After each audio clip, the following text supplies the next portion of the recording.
Salut tout le monde! Si vous êtes comme chez nous, ce qui se passe présentement, c'est très très chaud et très très très humide.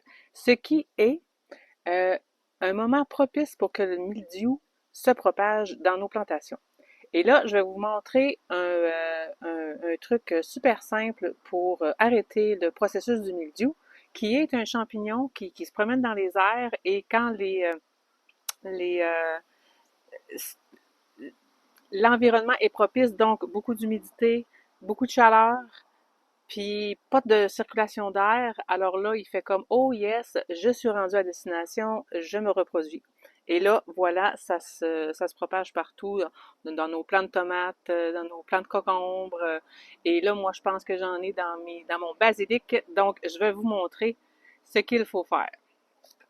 Il vous faut, super, super simple, bicarbonate de soude,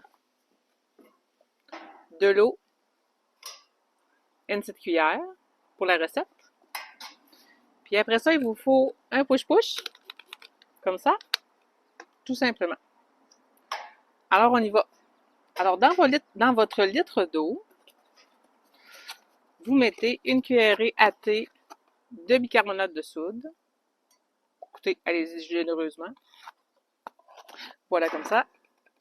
On brasse.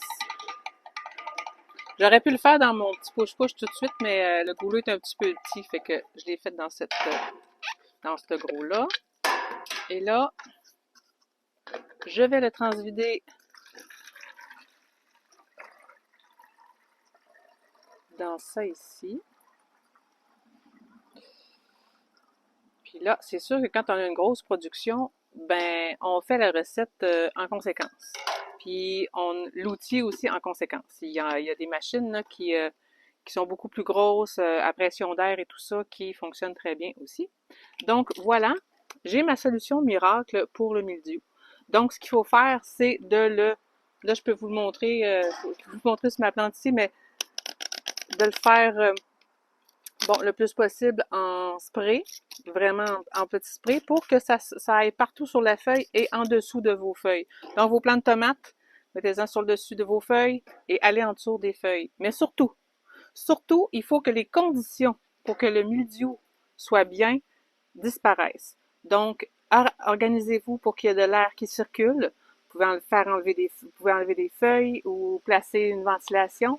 Et pour la chaleur et l'humidité, ben, on fait ce qu'on peut. Merci. Salut. J'espère que ça va vous avoir aidé. Bye.